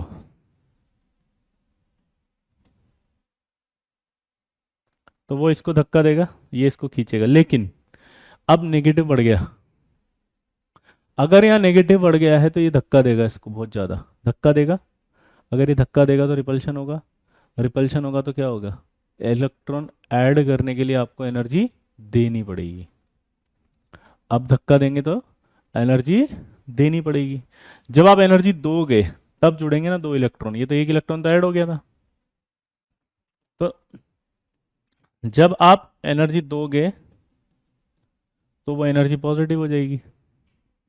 जब आप एनर्जी दोगे तो वो एनर्जी पॉजिटिव हो जाएगी।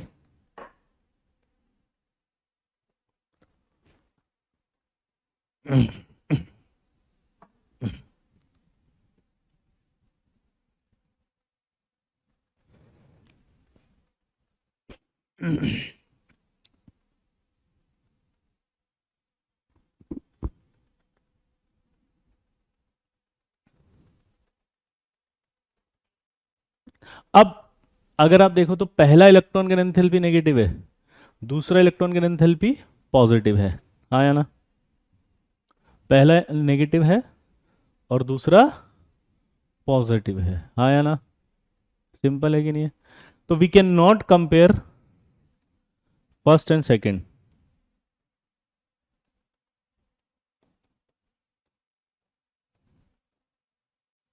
We cannot compare first and second electron gain enthalpy, but however their magnitude अगर कंपेयर करना हो तो हो जाएगा. कैसे? कि जो सेकंड वाला होता है ना उसमें एनर्जी हमेशा ज़्यादा देनी पड़ती है फर्स्ट से. ये एक्सपेरिमेंटल मीजर किया गया सेकंड से. तो यानी कि सेकंड इलेक्ट्रॉन गेन एंथैल्पी का मैग्नीट्यूड ज़्यादा होगा फर्स्ट इलेक्ट्रॉन गेन एंथैल्पी से. तो अगर मैथमेटिकली हम बात करें और इनको जोड़ दें तो वो ज़ीरो से ज़्यादा होगा. मैथमेटिकली अगर हम बात करें इन दोनों को हम ऐड कर दें तो वो ज़ीरो से ज़्यादा होगा.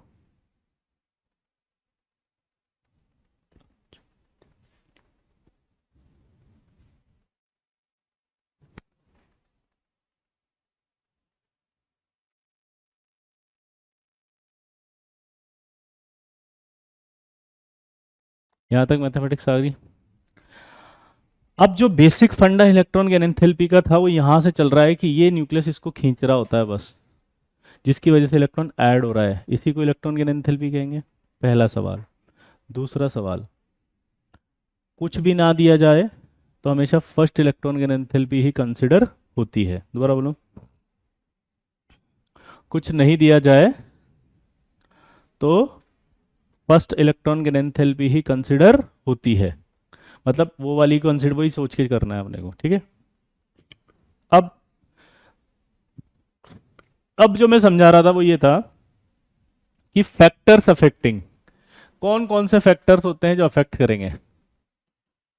Factors affecting electron gain enthalpy.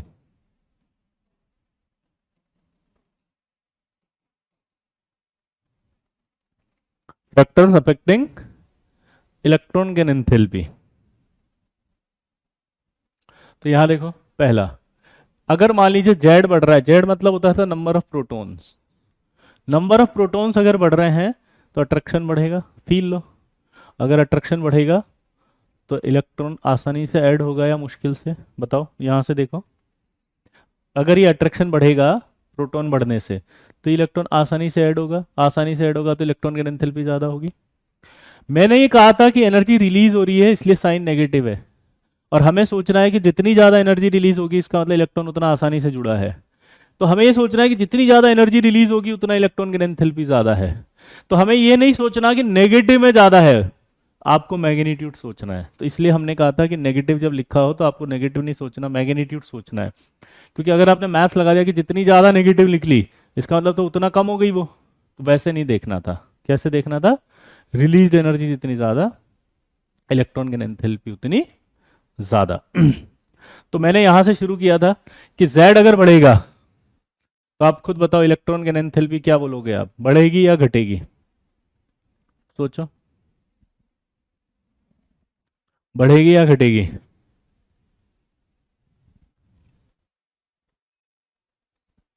जल्दी बोलो. बढ़ेगी या घटेगी? बढ़ जाएगी. अगर मैं यहाँ Z इफेक्टिव बोलता हूँ ज़्यादा तो इलेक्ट्रॉन की एंथैल्पी बढ़ेगी या घटेगी? बोलो. इलेक्ट्रॉन की एंथैल्पी बढ़ेगी या घटेगी? बढ़ेगी.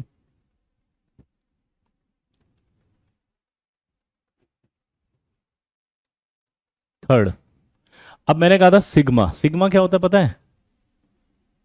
ये इलेक्ट्रॉन और ये इलेक्ट्रॉन, ये इसको धक्का देगा, ये इसको अपनी ओर खींचेगा. ये न्यूक्लियस है. ये इसको इसको धक्का देगा और ये इसको खींच रहा होगा. तो अगर इसने धक्का दे दिया तो ये कम खींचेगा ना आने वाले इलेक्ट्रॉन को. कम खींचेगा. कम खींचेगा तो क्या होगा? ये अगर बढ़ रहा है तो इलेक्ट्रॉन की एंथैल्पी घट रही है, कम खींचेगा. और शेल अगर बढ़ गया, ये शेल था पहले और अब शेल बढ़ गया, तो अट्रैक्शन क्या हो गया? शेल अगर बढ़ गया तो अट्रैक्शन क्या हो गया, कम हो गया।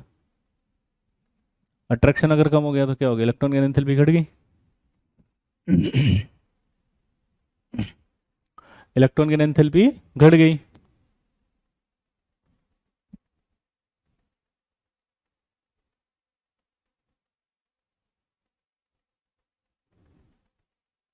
सिग्मा क्या होता है इसके लिए बेटा पूरा 6 लेक्चर पढ़ाया है, जाके पढ़ो उसको, है ना, क्वांटम नंबर। ठीक है, मैं इस इलेक्ट्रॉन के एंथैल्पी पढ़ा रहा हूँ, तो ये 4 फैक्टर पढ़ा दिए थे मैंने। अब पांचवा आया था हाफ फील्ड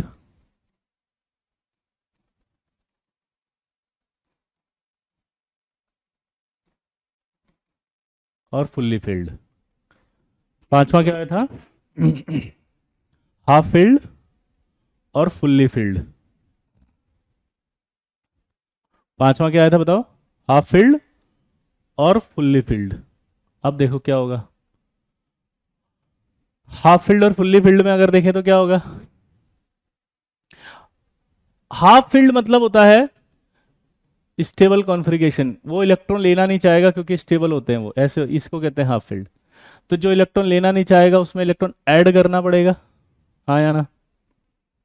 जो इलेक्ट्रॉन लेना नहीं चाहेगा उसमें ऐड करोगे तो आपको एनर्जी देनी पड़ेगी, जबरदस्ती करोगे ना आप ऐड। मैं रिवीजन ही करा रहा हूँ सर आपको, ये अभी अभी आए हैं शिवम, मतलब हद है सर, मैंने कहा पूरा रिवाइज करा रहा हूँ इलेक्ट्रॉन की एंथैल्पी शुरू से जहां तक पढ़ा दिया अभी,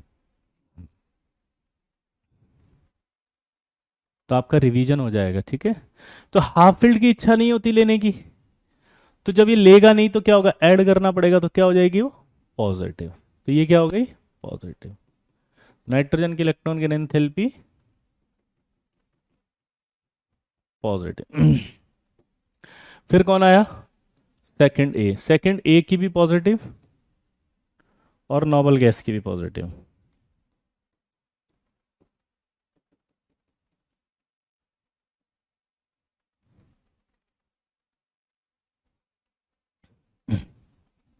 बोलो,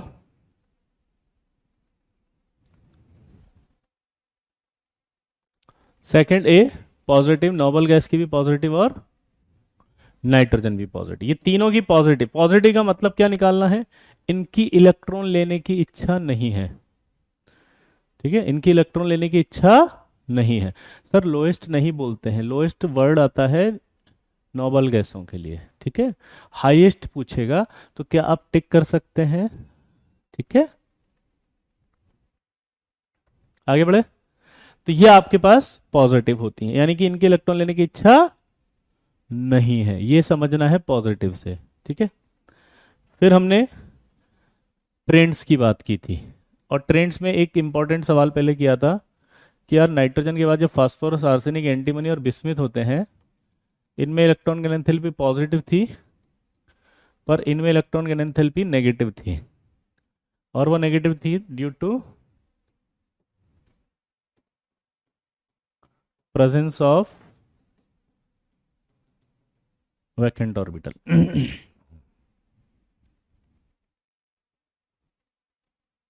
ठीक है, एक फुल्ली फिल्ड का मतलब क्या होता है, जैसे मान लीजिए नियोन है 1s2 2s2 2p6, this is called fully filled configuration,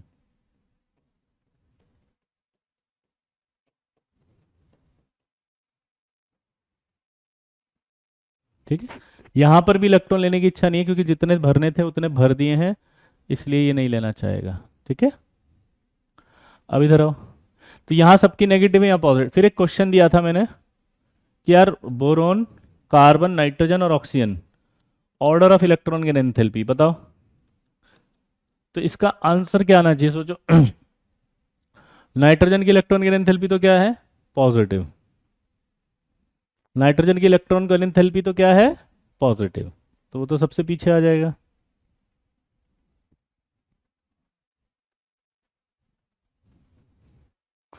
अब ये सबसे पीछे आने के बाद ये ऐसे आएगा ऑर्डर,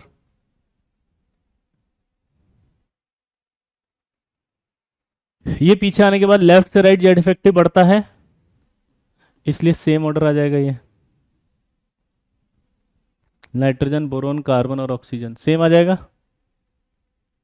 आया ना? ये सेम आएगा नहीं आएगा, उधर जाएंगे तो इजी गोइंग। बोरोन की पॉजिटिव नहीं होती श्लोक, आपको गलत याद है। श्लोक बेरिलियम बोला था अपन ने, बेरिलियम, ठीक है। लेकिन जब यही सवाल उल्टा कर दिया अपन ने, इस सवाल को चेंज करके हमने दूसरा सवाल पूछा।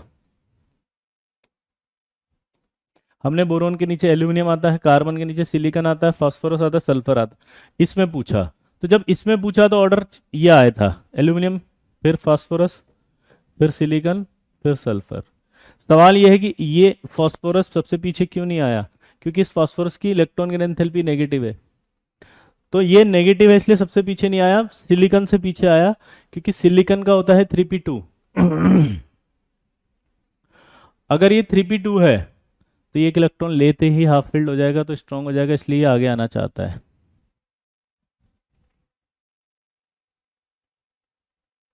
इसलिए ये आगे आना चाहता है, ठीक है। तो ये हमने सवाल किए थे।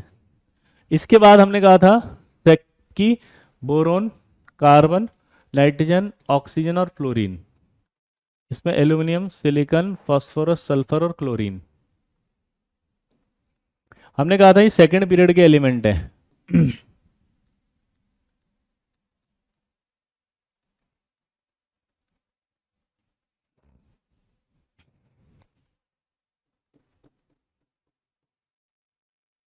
तो सेकंड पीरियड एलिमेंट में जब इलेक्ट्रॉन ऐड करते हैं, सेकंड पीरियड एलिमेंट में जब एक इलेक्ट्रॉन ऐड करते हैं तो क्या होगा? छोटा साइज है तो इसके अंदर इलेक्ट्रॉन डेंसिटी ज़्यादा होगी। छोटा साइज है तो इलेक्ट्रॉन की डेंसिटी ज़्यादा है, तो आने वाला इलेक्ट्रॉन होगा उसको धक्का पड़ेगा इससे, तो इसकी गेन एंथैल्पी क्या होगी? कम। और यहाँ आसानी से आ जाएगा क्योंकि इसका बड़ा साइज है, डी ऑर्बिटल्स भी है तो आने देगा। तो हमने क्या कहा था? सेकंड पीरियड और थर्ड पीरियड में हमेशा किसकी ज़्यादा होगी?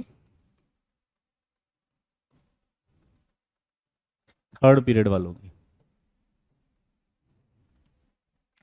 फिर हमने कहा कि लेफ्ट से राइट जाएंगे तो आयनाइजेशन इलेक्ट्रॉन की एंथैल्पी बढ़ती है, डाउन द ग्रुप घटती है। तो डाउन द ग्रुप जब जा रहे हैं तो एफ और सीएल में सीएल की ज़्यादा, इसलिए सबसे ज़्यादा किसकी होगी? नेहा जी कह रही है कि आज पहली बार ये टॉपिक समझ में आया सर, थैंक यू। कितने ऐसे बच्चे हैं जिन्हें सच में ऐसा लग रहा है कि सर फर्स्ट टाइम समझ में आया बहुत अच्छे से? नहीं तो हमेशा ऐसा होता है कि कन्फ्यूजन ही क्रिएट हो जाता है, कभी कुछ समझ में नहीं आता क्या चल रहा है। जल्दी बोलो, कितने ऐसे बच्चे हैं जिनको लग रहा है यस सर? फटाफट से लिखो चैट बॉक्स में।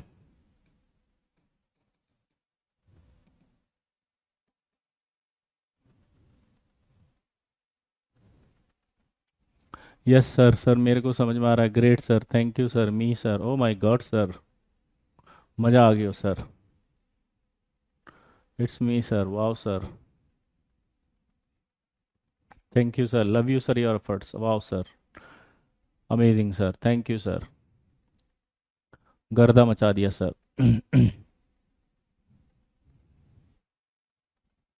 आगे बढ़े। फिर मैंने कुछ सवाल कराए थे। मैंने कहा था कि ऑर्डर ऑफ आयनाइजेशन एनर्जी बताओ।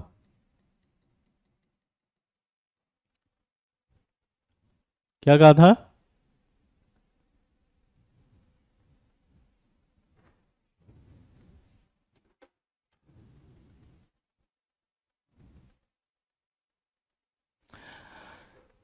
कि ऑर्डर ऑफ आयनाइजेशन एनर्जी में क्या कहा था बताओ।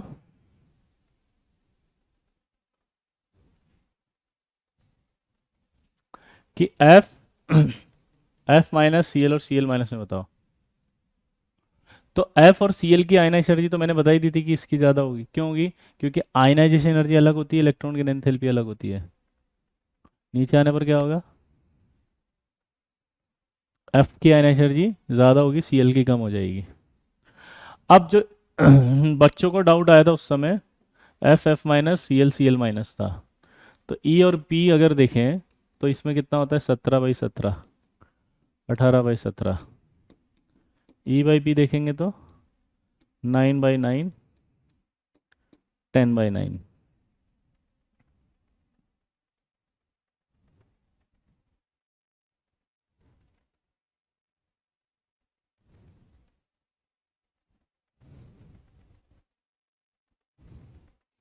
अब कुछ बच्चे यहाँ पर सोच रहे होंगे कि सर ये तो फुल्ली फिल्ड हो गया तो इसमें से आयन एनर्जी ज़्यादा होगी। नहीं, फुल्ली फिल्ड तब देखते हैं जब ई बाई पी सेम होता है। यहाँ देख चेंज हो गया, ये मैंने आयनाइज एनर्जी में एक्सप्लेन किया था अच्छे से। क्या बोला मैंने? ये मैंने आयनाइजेशन एनर्जी में अच्छे से एक्सप्लेन किया था। तो इसलिए यहाँ पर क्या होगा, न्यूक्लियस का अट्रैक्शन कम हो गया इस पे। अट्रैक्शन कम हो गया तो आयनाइज एनर्जी इसकी ज़्यादा होगी।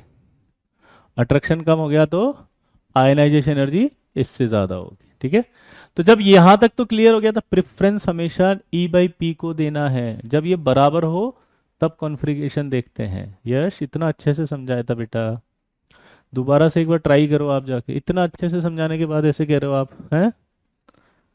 ठीक है, तो मैंने अभी अभी लॉजिक जो दिया था फिर एफ माइनस और सी एल माइनस का, वो मैंने आपको क्लियर कर दिया था कि सी एल माइनस और एफ माइनस में से सी एल माइनस ज़्यादा होगा क्योंकि उसका इलेक्ट्रॉन गेन एंथैल्पी ज़्यादा होगा।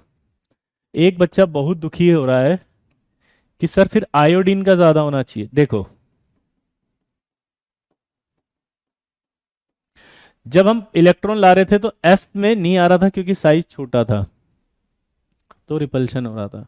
सीएल में साइज बड़ा हुआ, बीआर में बड़ा हुआ, आई में बड़ा हुआ। अब इन सब में साइज बड़े होते जा रहे हैं तो न्यूक्लियस का अट्रैक्शन कम होता जा रहा है। अगर इनमें न्यूक्लियस का अट्रैक्शन कम होता जा रहा है तो इलेक्ट्रॉन की एंथैल्पी कम होती जाएगी ना लल्ला।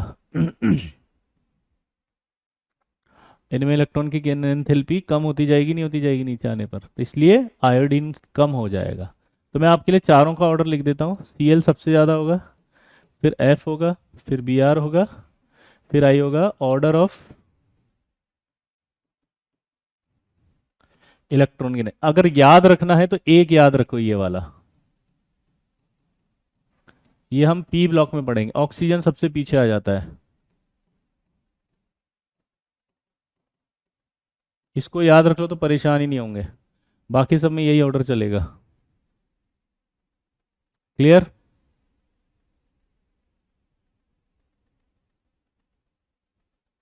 ठीक है, हाँ या ना?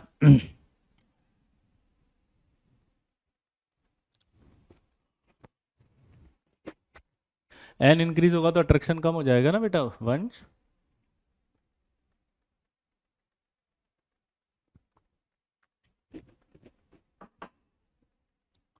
कार्तिक समझ में आया बेटा कि नीचे आने पर साइज बढ़ जाएगा, शेल बढ़ जाएगा, एन बढ़ गया तो अट्रैक्शन कम हो गया, और अगर अट्रैक्शन कम हो गया तो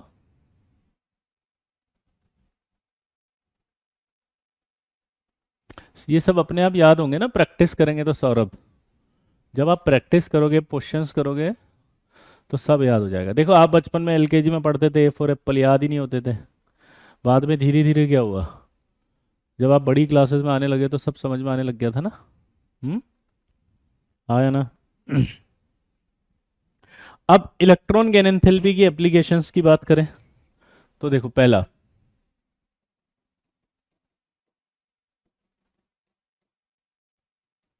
अगर कोई इलेक्ट्रॉन आसानी से एक्सेप्ट कर रहा है तो इसका मतलब इलेक्ट्रॉन गेन एंथैल्पी क्या है? ज्यादा। तो जो इलेक्ट्रॉन आसानी से लेता है उसे कहते हैं नॉन मेटल। तो यानी इलेक्ट्रॉन गेन एंथैल्पी ज्यादा तो नॉन मेटेलिक कैरेक्टर ज्यादा।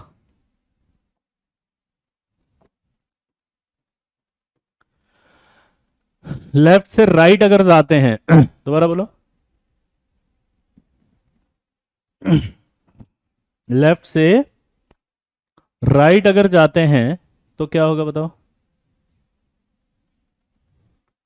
इलेक्ट्रॉन की एंथैल्पी बढ़ेगी तो नॉन मेटेलिक कैरेक्टर भी बढ़ेंगे। इसीलिए लेफ्ट से राइट नॉन मेटेलिक कैरेक्टर बढ़ते हैं। पी ब्लॉक में नॉन मेटल्स आना शुरू हो जाती है। याद आया? ऑक्सीजन वाला याद रखना है, बताया नहीं है ना, एक्सप्लेन भी नहीं किया। हमने कहा है याद करना है, पी ब्लॉक में आएगा। ठीक है, दूसरा, ऑक्सीडाइजिंग पावर।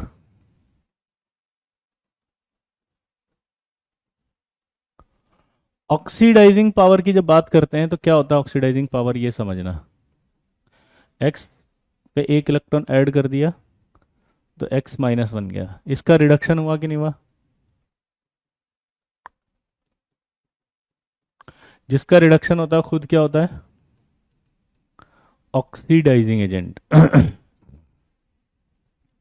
बोलो। तो इसका मतलब क्या हुआ? इलेक्ट्रॉन गेन एंथैल्पी अगर बढ़ेगी,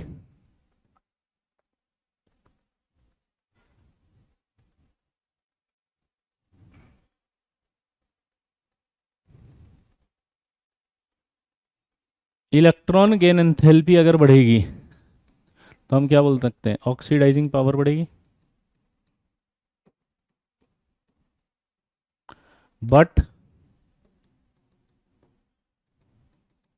ऑक्सीडाइजिंग पावर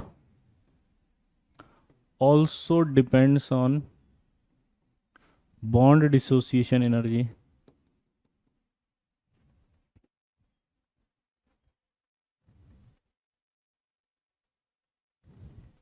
किस पर डिपेंड करेगी? बॉन्ड डिसोसिएशन एनर्जी, यानी अदर फैक्टर्स।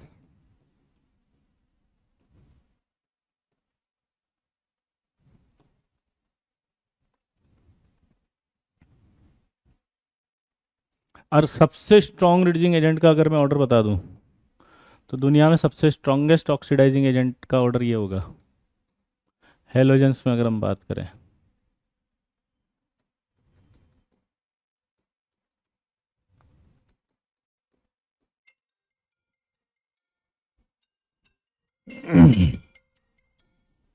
Oxidising power.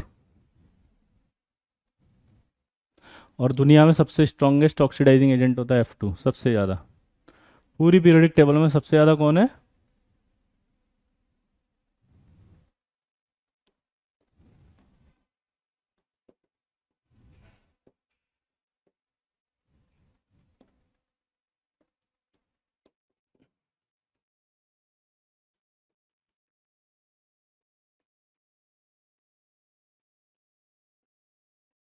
पूरी पीरियोडिक टेबल में सबसे स्ट्रॉन्ग ऑक्सीडाइजिंग एजेंट कौन है? BDE मतलब होता है बॉन्ड डिसोसिएशन। ये सब आगे पढ़ेंगे हम।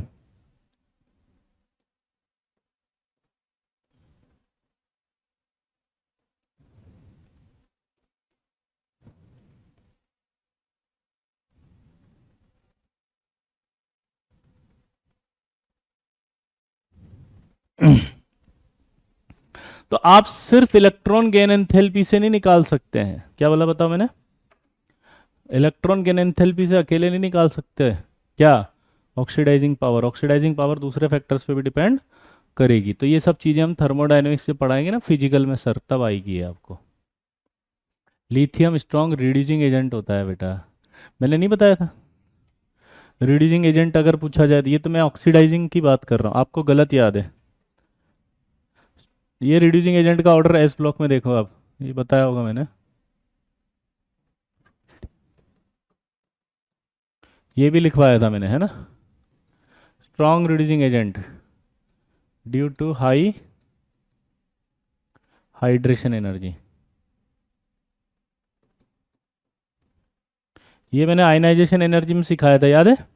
एक बच्चा लिख रहा है कि लिथियम बताया था सर ने, वो अलग बताया था। याद आया? ये मैंने लिथियम बताया था, वो रिड्यूसिंग पावर का ऑर्डर था। ये किसका ऑर्डर है? Order of reducing power.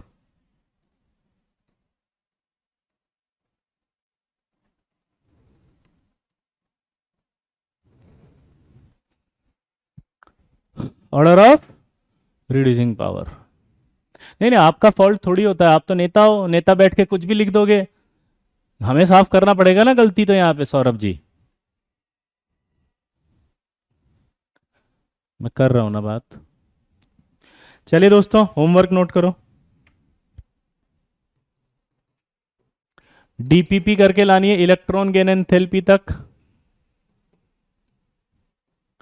और शीट में भी कहां तक करना है? इलेक्ट्रॉन गेन एंथैल्पी तक।